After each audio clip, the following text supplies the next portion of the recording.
मला अशी स्पष्ट सूचना आणि कल्पना देण्यात आलेली होती, या 2 दिवसामध्ये तुम्ही फक्त श्रवण भक्ती करायची, एकही शब्द बोलायचा नाही आणि परीक्षक म्हणून इथं बसायचं आणि जे काही सादरीकरण होईल, प्रेझेंटेशन होईल, त्याचे क्रमांक ठरवायचे आणि तुमचं काम संपलं. पण मला न लावल्यामुळे मी यांना फोन केली की मला 2-3 मिनिटं तरी बोलायला द्या. आणि याच्यातलं मिनिट म्हणजे यांचं मिनिट एवढं सांगितलं. मी गेली 50 वर्ष या पेशामध्ये आहे, शिक्षकी पेशात.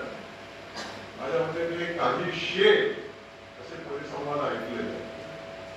कधी वक्ता म्हणून, कधी सूत्रसंचालक म्हणून, कधी कोऑर्डिनेटर म्हणून अनेक भूमिका. पण माझ्या आयुष्यातला अतिशय संस्मरणीय असा परिसंवाद हा आजचा आणि कालचा. कारण असं आहे की अनेक परिसंवादाला येणारे जे लोक असायचे ते बरेचसे हौशे अशा टाईपचे असायचे. अंबाजीनगरला आहे, चला माझी सासूवाडी तिथं आहे, सासूवाडीकडे जाता येईल, सेमिनार आहे म्हणून असे काही लोक असायचे. पण मी या ठिकाणी बघितलं, इथं प्रत्येक सादर करणारी जी व्यक्ती आहे, स्त्री असो पुरुष असो, आणि ऐकणारा प्रत्येक श्रोता आहे, हा काही वेगळंच वाटलं. प्रत्येक जण इतकं उत्साही.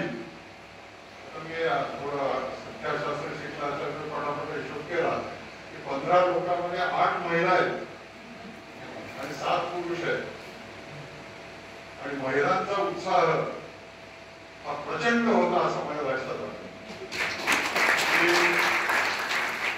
मोदीजी म्हणतात की नारी शक्ती, मातृशक्ती, स्त्री शक्ती म्हणत राहते, पण इथं तर प्रत्यक्ष अनुभूती मिळाल्या. आणि माझ्या प्रिय पत्नीची परवानगी घेऊन सांगू इच्छितो की काही स्त्रिया केवढीच्या साड्या घालून आलेल्या होत्या. काहींनी बऱ्यापैकी ठेवलेले होते, तेही घातलेले होते. आणि कुणीतरी व्हिडिओ शूटिंग करते हेही त्यांच्या लक्षात होतं. रथसप्तमी कर्म तर होऊन गेलेले आहे. पुन्हा त्या साड्या, पुन्हा तो उत्साह, पुन्हा ते नटून फुटून येणं. अनेकांना प्रश्न पडला असेल की आता यावेळी कुठे निघाला बुवा, झाली हल्ली ही झाली पहिल्यांदा तयारी. परंतु जी तयारी बोलण्याची करून आलेले होते त्यामध्ये आपला 1-2 अपवाद वगळता स्त्रियांनीच पहिल्यांदाच बाजी मानलेली आहे.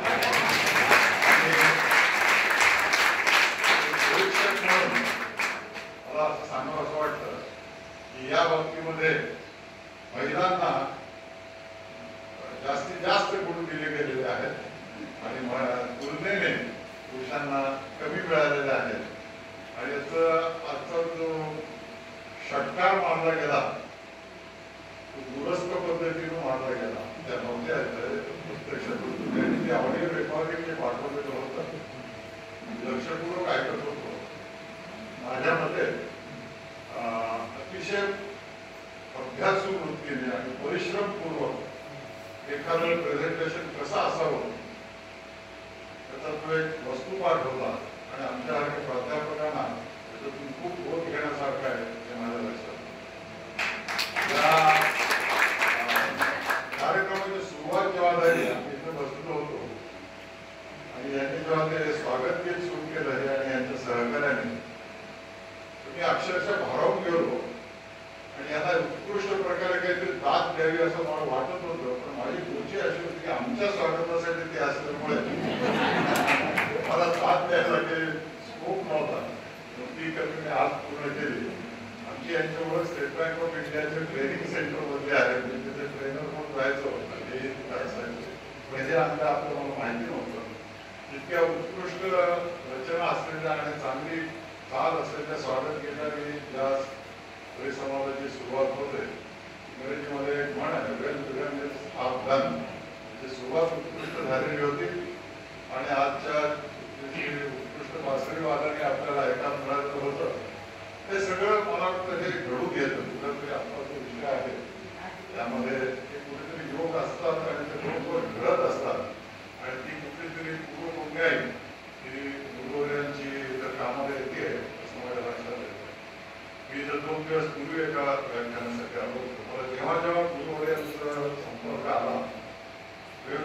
कधी नाही.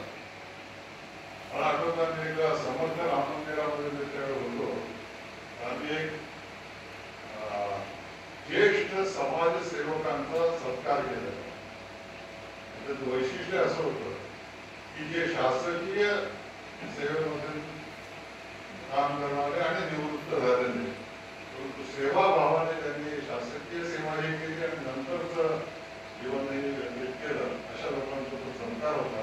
त्यामध्ये गुरुवर्य विवेक सर होते. आपल्याला माहिती भुजंगरावजी कुलकर्णी होते. त्यावेळी एक अतिशय उत्कृष्ट असे डॉक्टर आर.बी. भागवत सर होते. अशा सर्व गोखले होते पोलीस मध्ये. तर आम्हाला गुरुवर्यांना आमंत्रण द्यायचं होतं आणि मी राहतो स्टेशनकडे आणि हे राहतो तिकडं माझं मोबाईल काढणार. तर मी फोनवरच त्यांना आमंत्रण दिलं की असा असा कार्यक्रम आहे, आपण जरूर यावं म्हणून. तर त्याने 100 विचार जरूर नक्की.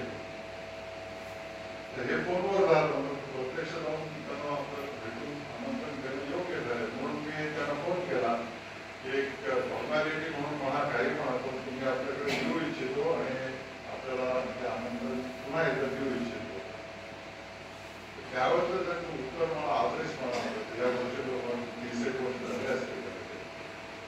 ते म्हणाले की तुम्ही हे जे वाक्य बोलतात ना तेच पुरेसे.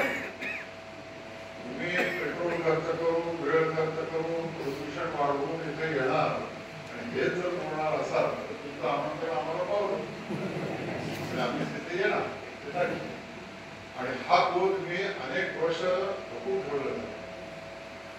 उपचार म्हणून जाण्यापेक्षा अशा पद्धतीने जेव्हा गुरुवर्य म्हणतात ते मला पावलं तुमचं आमंत्रण. आणि आल्या त्यांनी मला विचारलं मी किती मिनिटं बोलायचं ते मला अगोदर सांग. मी त्यांना सांगितले आणि बरोबर त्यांनी घड्याळात त्याप्रमाणे केलं सगळं आणि त्या क्षणाला ते थांबले. तर या उदाहरणातून मी हे शिकतो की आता माझी थांबण्याची वेळ आलेली आहे. त्यामुळे अगदीच खरं गुरुवर्यांची घरी आठवण ठरणार आहे. फक्त एक अनपेक्षित फटका जो मिळाला तो सांगतो की आमच्या विवाहाला 50 वर्ष पूर्ण झाली. त्याची बातमी त्यांनी कुठूनतरी शोधून काढली आणि मग हा सत्काराचा योग आला. तेव्हा त्याबद्दल पुन्हा आपल्या सर्वांचे आभार.